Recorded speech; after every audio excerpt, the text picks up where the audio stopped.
Good afternoon, LCCTC. I am proud to welcome the Just One program to our building today to talk to us about the fentanyl crisis here in Lawrence County.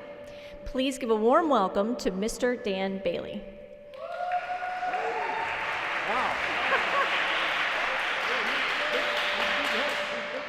Thank you very much. Thanks for allowing us to come to your great school and take a little bit of your afternoon time.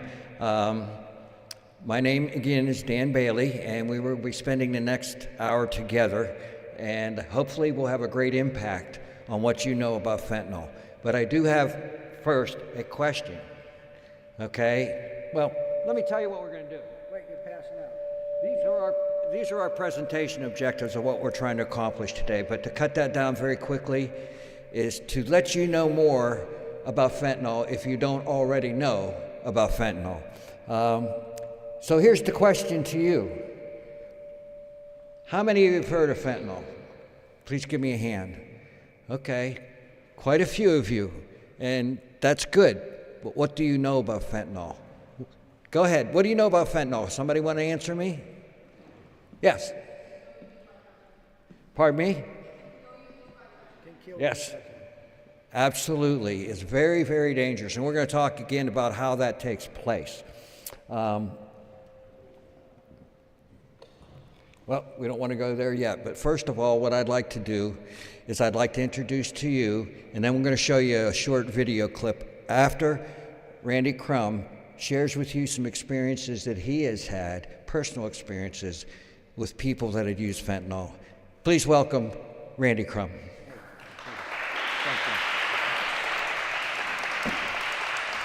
Well, thanks a lot. I won't take much of your time, but I want to give you a couple scenarios. Actually, they're not scenarios, it's real life. Years ago, I coached football, basketball, and baseball at Mohawk for the smaller groups. And my son quarterbacked that team. And as I coached, he developed a friendship with one of the running backs, and it got to be a great, relationship. He'd come over to our house. I'd go over. My son would go over to his house, and they, he even come on vacation with us. So it was, we knew the family. We went different places together, different things that we did, and that young man at 35 years of age is no longer with us. He's gone. I was coming home from Sharon, through Wheatland, if you know where that's at, up towards Sharon. I was coming and I was following a truck, and it was weaving left and right. Now, I did police work years ago, and so back in the late 60s, early 70s, actually early 70s, I did police work. So when the individual was going left and right, I wasn't on duty or doing anything at that time, but I said either that guy is drunk, either he's high, or he's sleepy, because he maybe truck driver, whatever, going home, but he went left and right. I followed him, a mile or so. Wheatland's not very big, and next thing I know, there was a group of people standing off to the left. He's up, goes to the left, up over the curb, on the sidewalk. We pulled him out of that truck dead at 35 years of age. This is the real deal. We're talking about death. It's no longer the same when I did police work and when I got someone that with marijuana, or I got someone that was high on alcohol or high on drugs or whatever. You didn't expect for them to die. You have a different animal today. This is a different time, because one pill, one hit can kill you. This is real life stuff that we're going to talk. Pay attention, everybody. Pay attention, everybody, because this could cost you your life if you don't. Thank you for your time. Dan, I'm going to turn it back over to you. Thank you, Randy. Please join me in watching this video. What is inside this vial could kill you almost instantly. In fact, this much would kill you and I if we split it. It's odorless, tasteless, and and is currently being disguised as nearly any drug you can buy off the street. This is fentanyl. Fentanyl is a synthetic opioid that is 100 times stronger than morphine and about 50 times the strength of heroin.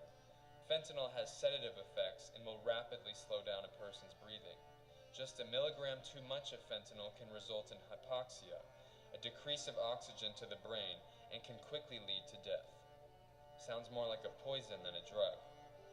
If you were to ingest fentanyl and live, your body would begin having withdrawals within a few hours. Fentanyl is one of the most addictive substances known to man. It is also rather cheap to produce considering its potency, which is why it is being used in all types of illicit drugs. Pills, cocaine, methamphetamine, MDMA, even some instances of marijuana. Illegal drugs have been forever changed because of fentanyl.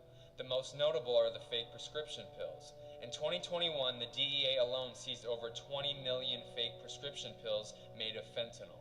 These pills, designed to look exactly like prescription drugs such as oxycodone, Percocet, Xanax, Adderall, and more, contain nothing but fentanyl in a colored binder and are pressed to look just like the pills you would get from a pharmacy. The difference, though, is a matter of life or death. The DEA has reported over 42% of pills tested for fentanyl contain a potentially lethal dose. So maybe it's not the first pill someone takes, but one shortly after. Over the past few years, there has been enough fentanyl seized to kill every person in the United States. Fentanyl is being found everywhere in almost every drug, but you won't know it's there until it's too late. Your decision to not try a drug is one of the most important decisions that you can make. Over time, pop culture seems to glorify drugs more and more. Drugs have been promoted as solutions to mental health struggles like depression and anxiety. Trying drugs has been normalized as something that is just part of going through life. In reality, it is something that will take your life from you. With fentanyl's increasing prevalence in nearly all drugs today, promoting drug use is one of the most dangerous messages an influential person can communicate, especially to young people. The glamorous lifestyle associated with drug use is a facade. Many famous people suffer brutal addictions behind the scenes, and fentanyl is exposing that truth. More and more great artists, athletes, and talents are falling to fentanyl. With them are many others who fell for the lie that using illicit drugs can solve any pain or problem in your life. It is a lie you must be smart enough to see through. Fentanyl is a death trap that very few escape once they enter into it. Do not be deceived. Fentanyl has turned drug dealers into death dealers, and today's easy access to drugs means that a dealer could be anybody. Most illicit drug sales today happen online and over social media. Many of the drug death stories I've encountered are of teens and young adults who bought a pill or a bit of cocaine and had it delivered to their family's house. A lot of times it was from somebody that they knew. Let's make this clear.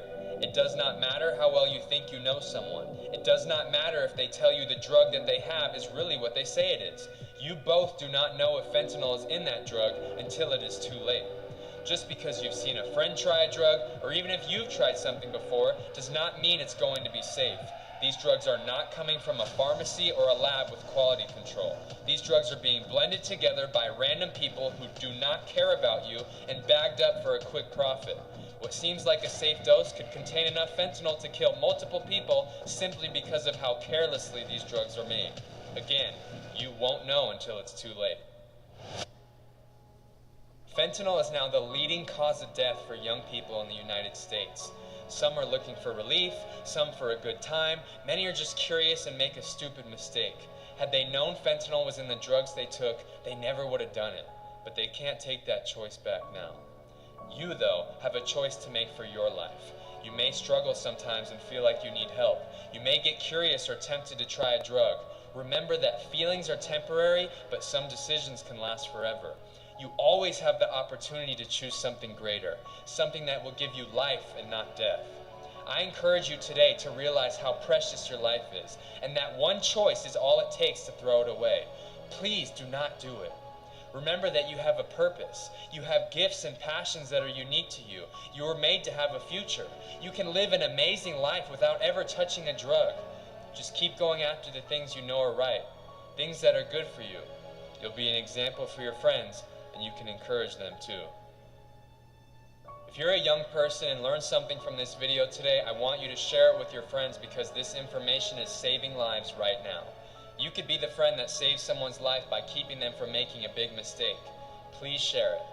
If you're a parent or guardian and you want to learn more about how you can educate and protect your children from fentanyl poisoning, then I need you to head over to naturalhigh.org/fentanyl right now and sign up with your email to receive the free fentanyl toolkit. Natural High will keep you updated with information and resources you can share with your children. My name is Dominic Tierno. My natural highs are faith and filmmaking. Thank you for watching.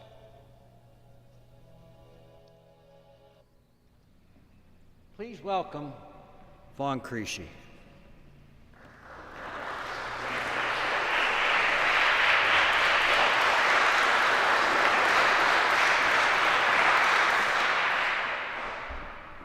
Good afternoon, everybody.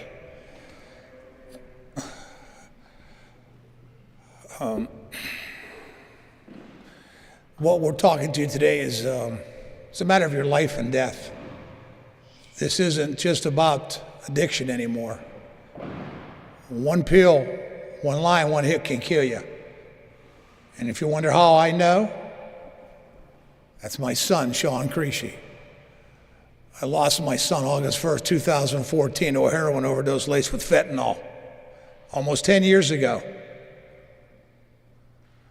It's devastating to have to bury your son. He was my only son.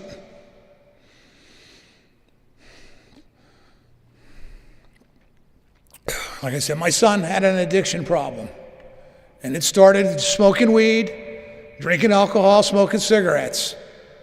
That's simple. That's simple. Those few bad choices that he made led him to heroin, to opiates. And he's dead because of it. My son didn't want to die. He wanted to live. He had 2 children, a son and a daughter, that had to grow up without him. And I don't want to see any of your parents have to grow up without you guys, because you'll break your parents' hearts. I'm telling you right now. There's no worse feeling in this world than to have to bury a child. You know, there is not a drug out there today, not one, guys, not one, that doesn't have fentanyl in it. And I know you all think you know better, and nothing's ever going to happen to you, but I'm telling you, bad things happen to good people because of one bad choice, one bad decision. That's all it takes, guys. That's all it takes. Is you make a stupid decision because a friend said, well, I did it. It didn't kill me. Well, you don't know that. You don't know what's in those drugs. Just because they took it and did die, it doesn't mean it wasn't fentanyl. It just means there wasn't enough fentanyl to kill them at that time. But if you're experimenting with drugs, marijuana, alcohol, cigarettes, vaping, please quit.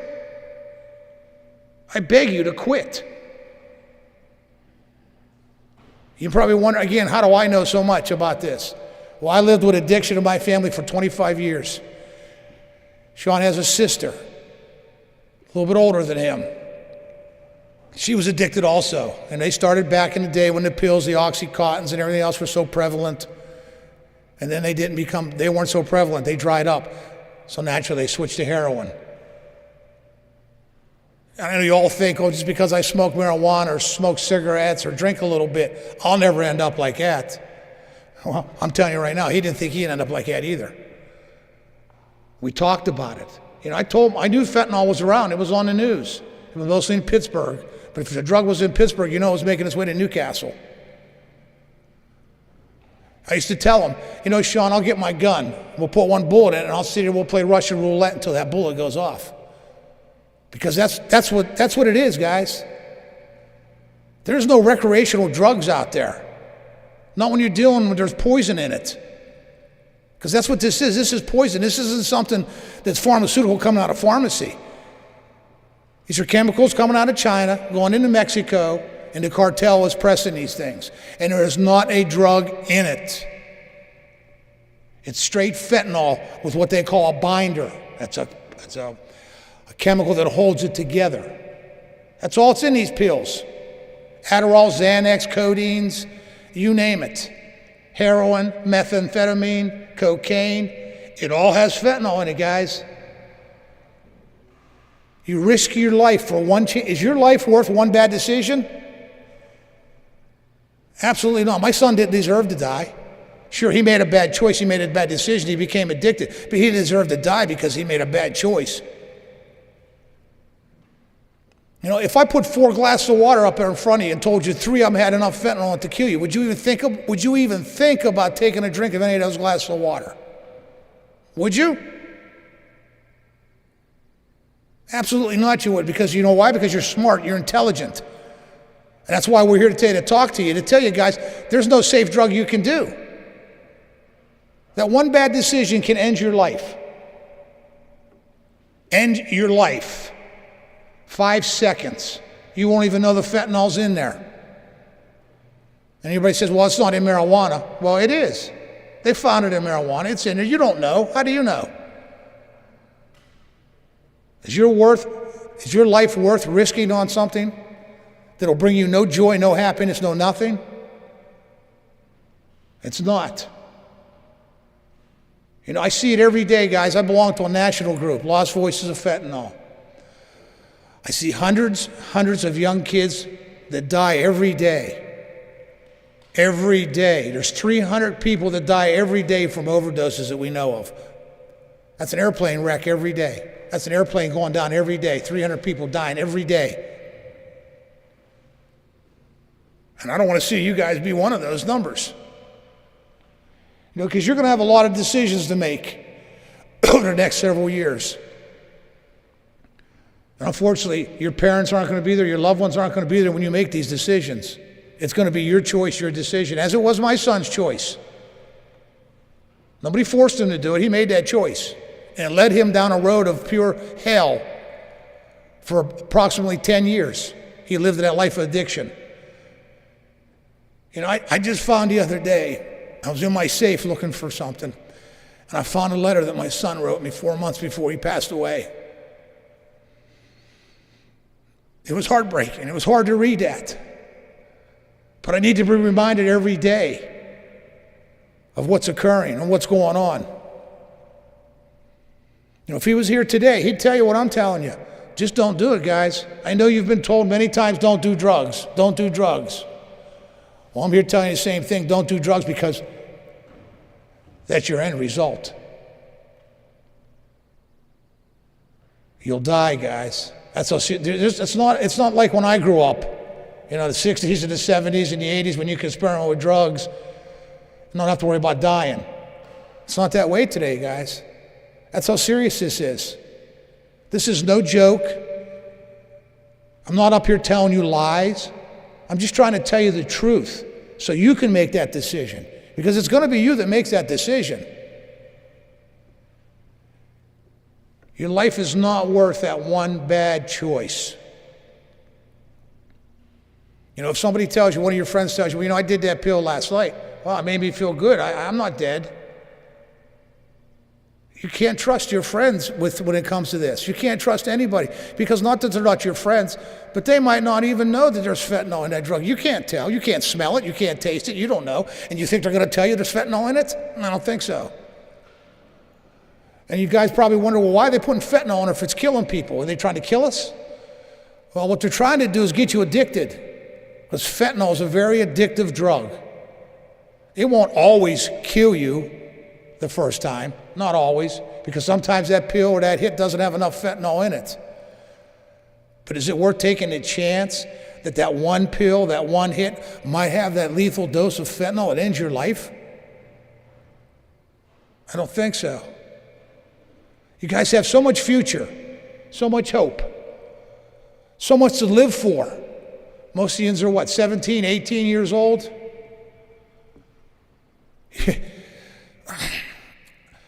I can't stress enough on you how dangerous this is today, guys. There's nothing more dangerous in this world to you. I wouldn't want to be your age today. Because yes, I made bad decisions when I was younger. I regretted it, but I didn't die from it. Today you will die from it. You know, my daughter, like I said, she had an addiction problem too. You know, she overdosed 1 year almost to the day after my son died in my bathroom.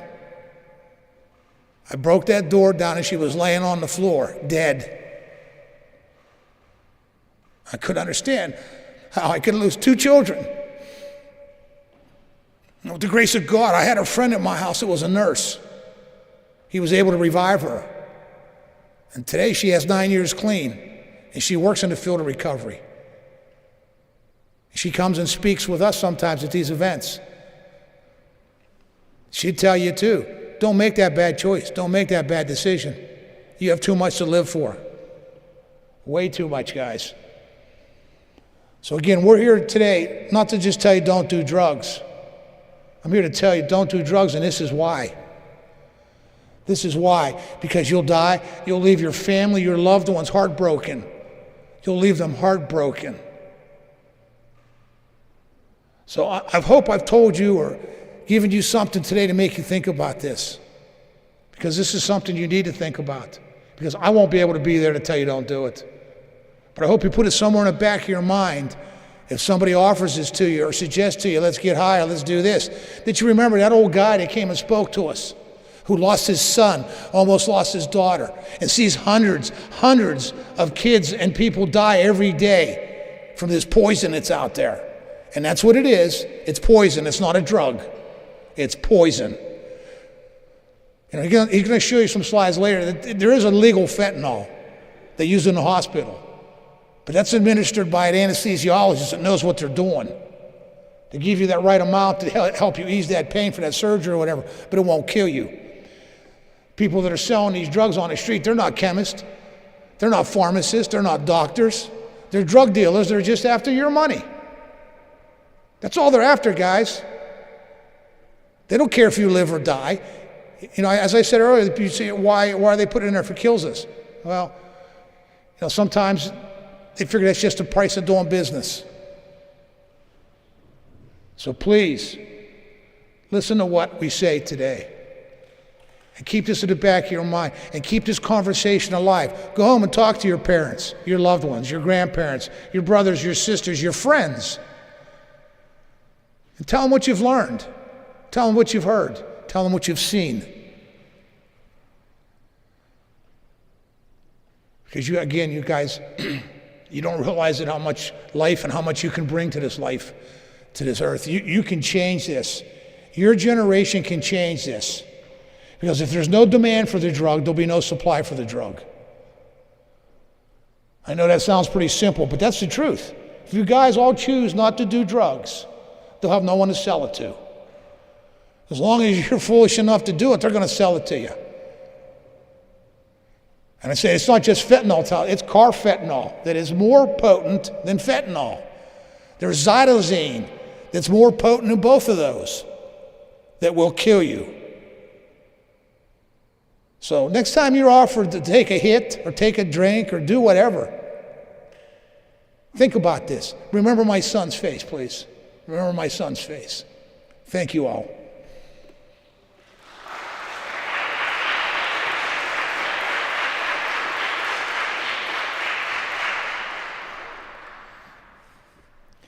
Our next speaker is Lori Jo Sager. And on her way up here, I want to say one thing to you. Vaughn mentioned xylazine. The thing about xylazine, and it's here, is your limbs rot and your flesh rots. And the other thing is, Narcan is ineffective against xylazine. So please, don't use any drug. Here is Lori Jo Sager. Good afternoon. Everyone here could be a victim of fentanyl poisoning if you use drugs. My son Garrett was a victim. My son Garrett is no longer with us. My son had a normal childhood. He learned how to play soccer and baseball and played with kids in the neighborhood. But when he became right around your age, he started struggling with anxiety and depression. And that led him down the road to self-medicating himself with a variety of different substances. And eventually he became addicted to heroin and other choice drugs. My son's life became spiraling out of control with the drug use, stealing off a family, lying, becoming homeless. Finally decided that he was going to get help, and he was in and out of several recovery programs. The last one, he went out to California in early 2022 for a recovery program and attended sober living. But September of that year, he relapsed, took drugs that were laced with fentanyl, and he overdosed. Somebody at the house applied Narcan, and my son initially did survive. He was taken to the hospital by ambulance, where he, upon arrival, stopped breathing and had to be resuscitated. Again, my son initially survived, but he sustained a very serious brain injury, which left him paralyzed from the waist up. And he spent 5 months in the ICU room on a ventilator and a feeding tube. And at the beginning of his stay in the ICU, his organs were shutting down and they had to do dialysis on him daily. Over the next several months that he was in the ICU, he began experiencing what was called storming episodes from the serious brain injury. And what that means is it was his brain's inability to regulate his body temperature, his blood pressure, and heart rate. And so the bottom portion of his body, which was the only thing that he could move because he was paralyzed from the waist up, began to move uncontrollably. And this would happen very frequently. And they would have to sedate him to get him to calm down because he would kick his legs and they were afraid that he would hurt himself or somebody else. Those episodes became very frequent, and my son became very weak, and he was not advancing, he was not getting any better. So in early February of 2023, he was taken off the ventilator, and he passed away. On February 10th of 2023, at the age of 20, my son truly wanted to get well. He didn't want to be an addict. He just wanted a normal life. He never got a chance to finish school. He never got married, never had to have a family, never a career, because he got addicted to drugs. And the drugs became a demon that sat on his shoulder, and he fought and he fought. And the last time he chose to use, those drugs were laced with fentanyl, and that ultimately took his life. So why are we here today? I'm not here today for you to feel sorry for me. I'm here to hopefully save your life. If you're thinking about using, or you're currently using, please stop. As a parent of a child that is no longer on this earth, I say to you, please, your parents shouldn't have to bury you. You have a whole life to live. Please, don't use drugs. Don't take that chance. Don't want your parents to have to bury you. It's your choice. Please, don't use. And there are great recovery programs if you need help. You just need to let somebody know. I thank you very much for letting us to come out and tell our stories today and to share this information with you. I hope that you will take it very seriously. I hope you'll go back and tell your family and your friends about what you heard today. Thank you very much.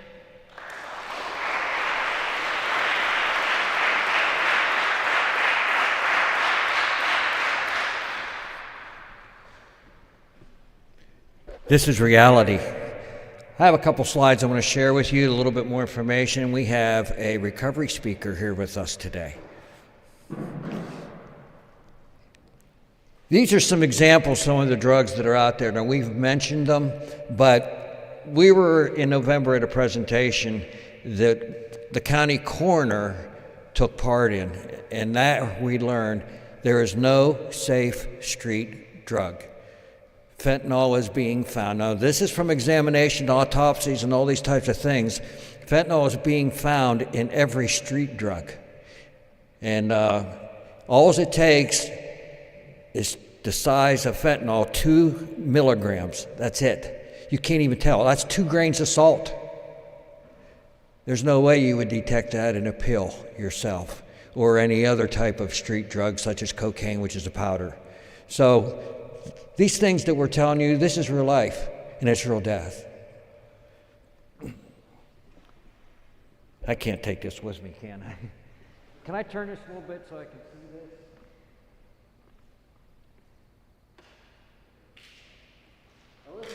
Fentanyl, powdered form, pill form.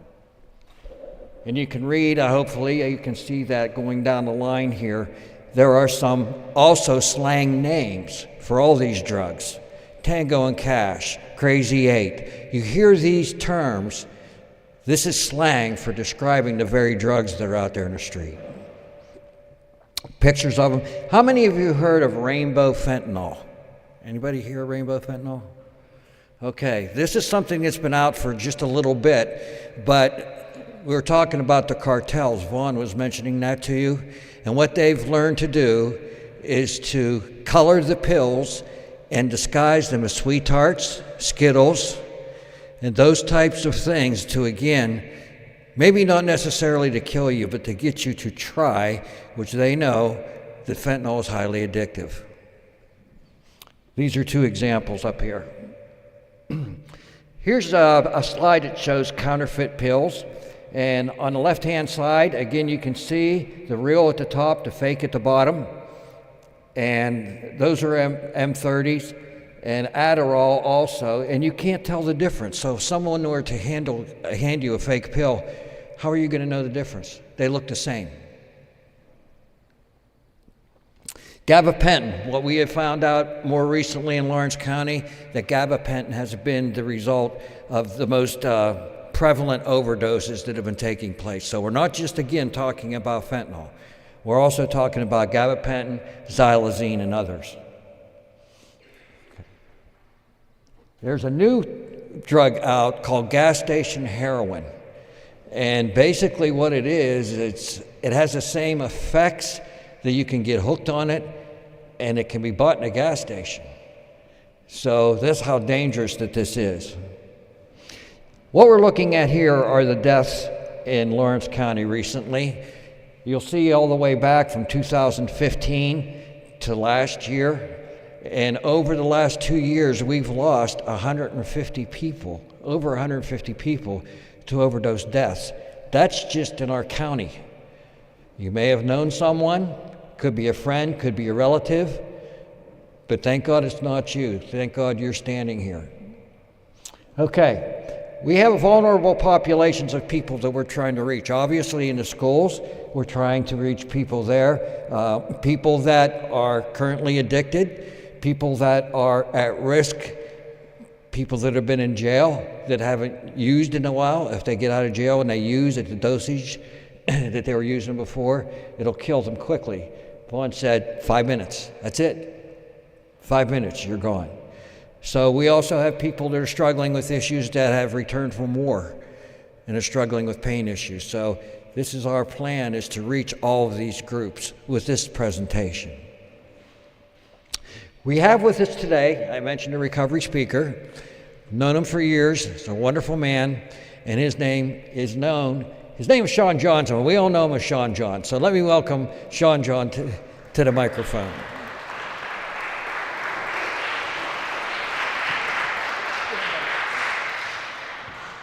I don't know if it's a good thing to be known as Sean John nowadays. If you know, you know. But so anyway, I'm Sean, and I'm a person in long-term recovery. I'm a grateful recovering addict. I am all of those things that that I am today proud to be called. Like they said earlier, like people that, do you guys know what fentanyl is? Do you guys know what like an addict is? Do you got anybody in here? You know someone that suffers from addiction? Yeah, okay. Do you guys know somebody in recovery? Okay. It's crazy to me. I remember, even though it's been almost 20 years since I was in high school, like it is such a foreign time. Like I remember, when I was you guys' age, I didn't even know what rehab, what an addict was, what recovering at anything was, what addiction was. But like, now we live in a world that it's something so important that you guys know the information of. Like they said before me, like when they came into school and they would tell me, they would say, hey, don't do drugs, they're bad, but they didn't tell me why not to do drugs. They didn't tell me that like, besides death, like the dereliction of life and the road that it would take me down and the relationships that I would hurt and the hurt that I would cause myself and the terrible situations I would put myself in time after time, all in the name of just getting the next drug. I was about, 13, 14, once I started smoking weed, and it's so crazy just sitting here, it kind of hit me like, Vaughn, I've known Vaughn since I was 13, and like his son, I remember riding around in your white Escalade smoking weed with Sean and Chris, and like, thinking that like I had made it, like this was life, I didn't realize then that like those small choices that I was making to take those drugs, like to smoke weed, it was so harmless, that decisions I was making to put myself in these situations were going to lead me down a road of dereliction and hurt, that like I didn't know that I didn't even know what was ahead, like I said, I started around 13, 14, and it was harmless, and it started with smoking weed and, slowly started getting into pills, and I can't say that the weed got me there, but like the environment that the weed was, there, it opened the door to other drugs that I got into, I started making these decisions, and like through recovery, I now can look back at my childhood and know that like I had a good childhood. I was raised right. I was raised with morals, values, and all these things. And like my addiction took me away from those. There was a lot deeper things that I struggled with and insecurities and fears within myself that caused me to want to self-medicate with smoking weed and taking pills to get outside of myself. So if you can relate, like you're not alone. Like I now know that there are positive ways to help me deal with my life struggles and my Sean struggle, that I don't have to reach for outside things. Like they were saying, there's many programs today and many resources in the community and life that can help you, if you just tell somebody that you need help.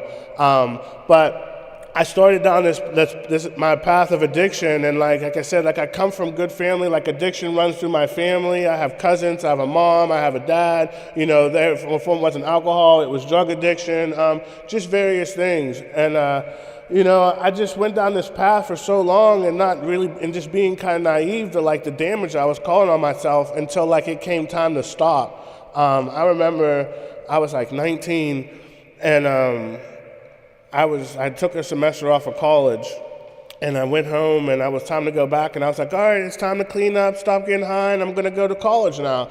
And I went to my orientation, and I was like really sick, and I had like this scratchy in my throat, and I was sweating, and I didn't feel good. And my friend goes, you're dope sick. I said, what? I said, I wasn't even doing any dope, I was doing pills. She said, you're having withdrawal from pills. She said, go home, take a little bit of something, and I bet you'll feel better.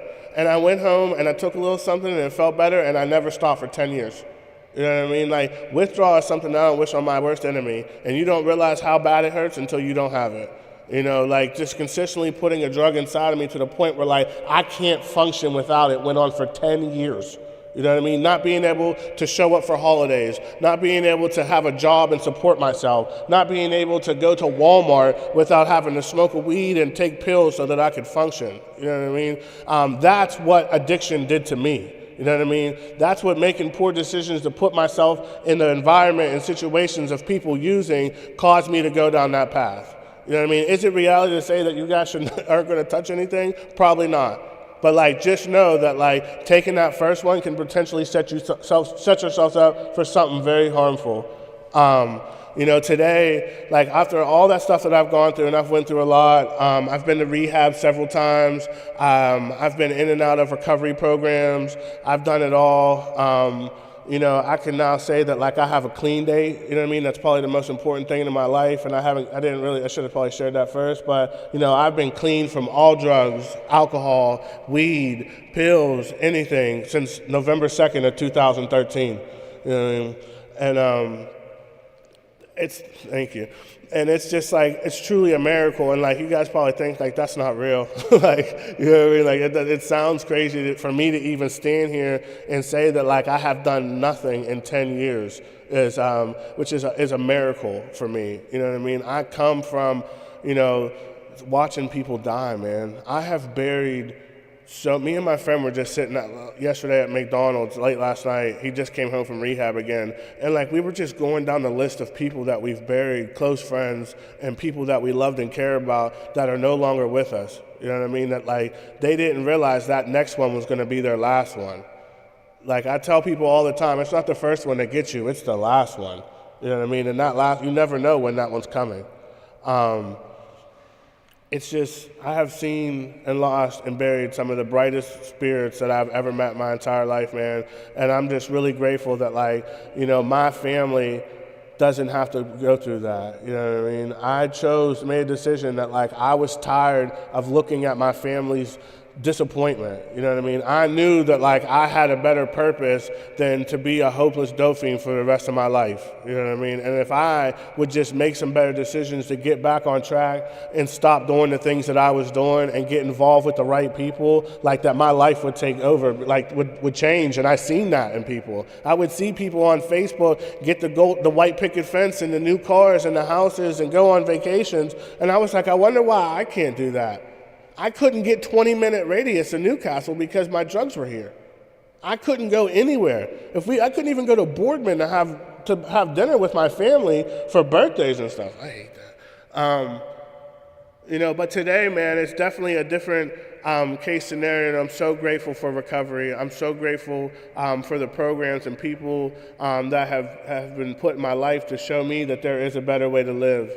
You know what I mean? No matter of how my life struggles are and how hard it gets, I choose every day not to take anything. You know what I mean? Which isn't the easiest thing to do. But I stay connected with people that are like-minded like me and that can help me and who love me and care about me and support me, even sometimes when I can't. The last 10 years, I've lost friends. I've lost my father. I've lost my grandmother. I've lost, not to addiction, but it's been tough. But I'm just grateful to be able to come here and share a message, and like I said, to know that there is hope, and like if you feel like you're alone, you're not. You know what I mean? It might have been like a century since the last time I sat here, but I remember sitting here and not being okay, and being afraid to tell somebody, being afraid that somebody was going to judge me and not want to help me, you know what I mean, or understand me for that matter. But if nobody understands you, I can say that I do.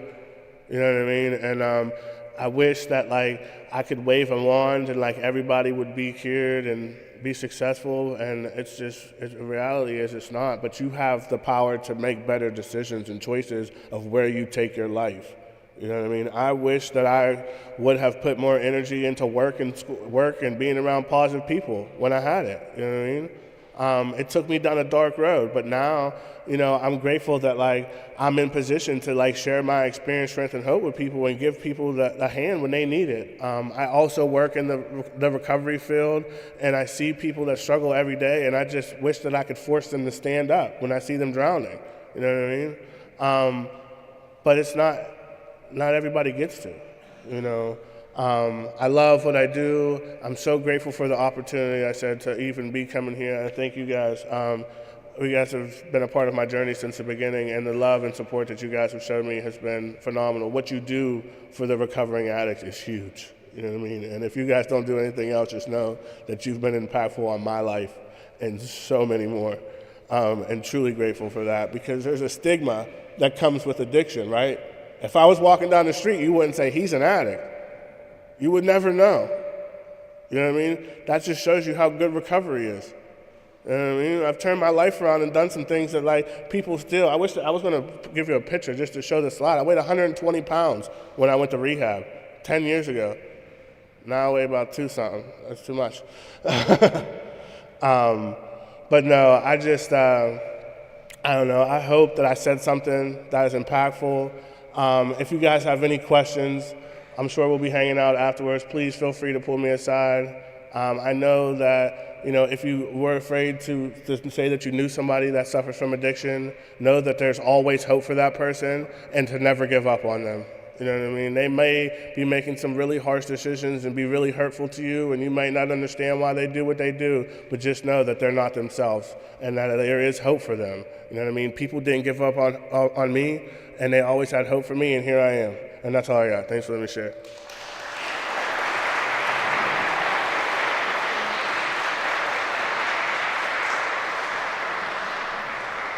Thank you, Sean. I learned something. His clean date is my birthday, so you just made my birthday even more special. Thanks.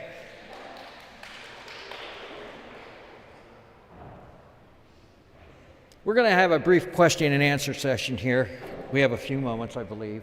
But before that, I'm going to move over here so I can see.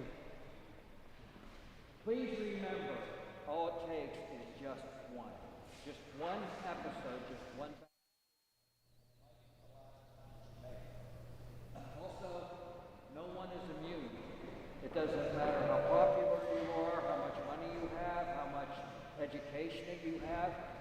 There are millions of people, there are celebrities that are dying from fentanyl. How many of you ever heard of Prince? Prince? The performer? Fentanyl. Right? So don't assume that this can't happen to you or in your family. When we're talking over 150 people, we're talking a lot of people in town. The prevention tools are this. Please, if anything, become educated about pills. That's what we're trying to do today. Do not accept to take any pills from a so-called friend. As one pointed out, they may not know that what they have is deadly in their hands. If you are prescribed medication, only take medication that is prescribed by your doctor and is filled by registered pharmacy. It should have your name on the pill bottle and nobody else. And also, please talk, as Ron said, with your family about today. Please talk with your friends about this. This is a very serious issue. And we would like to come back next year. Are you all seniors? Well, you won't be here next year for our next presentation, but we would love to. Please keep the conversation going. What I'd like to do now is to call up my colleagues. See what questions did you have?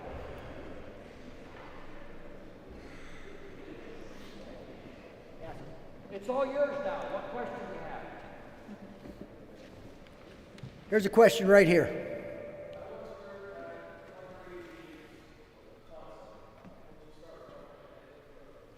Oh, absolutely. Me and Vaughn were just kind of talking about this earlier. It's like, I know for me that my recovery is going to be a lifetime. You know what I mean? I stay consistent in my recovery, even when I have this foreign voice in my head that I call the disease of addiction that tells me that I have 10 years clean, I don't need to anymore, that like I have to keep going, and continue to work on myself. Mm-hmm. We have another one? Come on, got to have some questions. We got answers. You have to stay here till 6 o'clock. That's right, 6 o'clock, and we don't get. We got to get at least 3.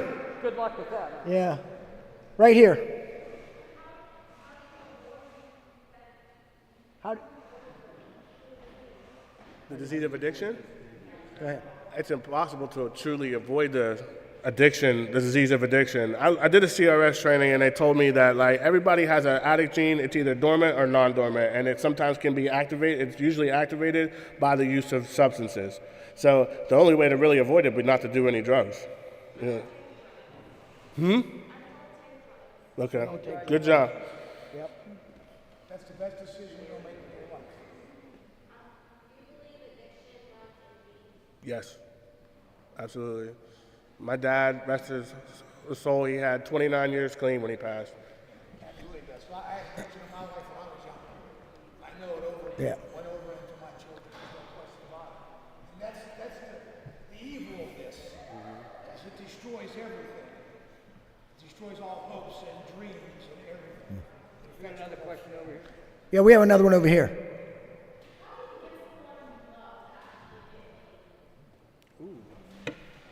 How do you get someone you love to get clean? We do a lot of praying. Do a lot of praying and do the very best you can. They got to want to get clean. If they don't want to get clean, you can try, they won't get clean. Love and support. Love and support. Yeah.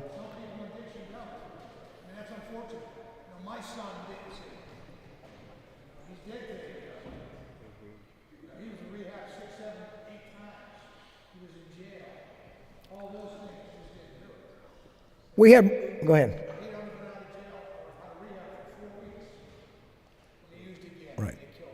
We had one guy last night, or the other night, tell us that he was in rehab 40 times. 40 times till he got clean. There was somebody over here. It's very hard. You want to talk about that, John? Boundaries. It's huge. Boundaries. Boundaries are huge. There's a way to give love and support, but also you want to make sure that you're not enabling them and you're protecting yourself. You know what I mean? Sometimes my family had to love me from a distance.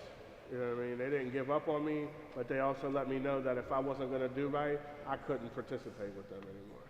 And don't be afraid to let them know how that addiction is affecting you. Right. You have that right to voice your opinion. You're entitled to that. Right. Doesn't mean you don't love them, doesn't mean you don't care about them. Voice your opinion.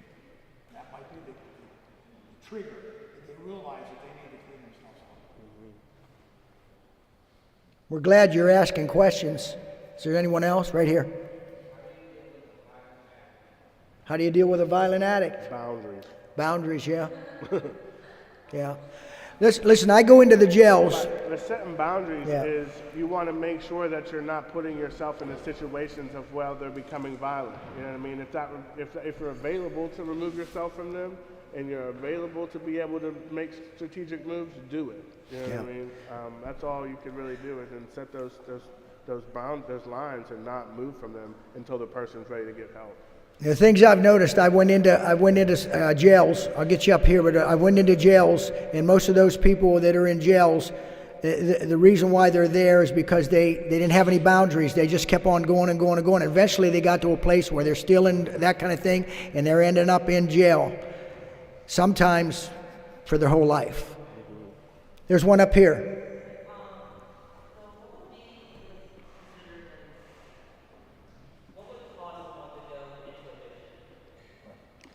That could be anything. Trauma, bullying, mental peer health, pressure. There's many, many, many reasons for that. Depression. Yep.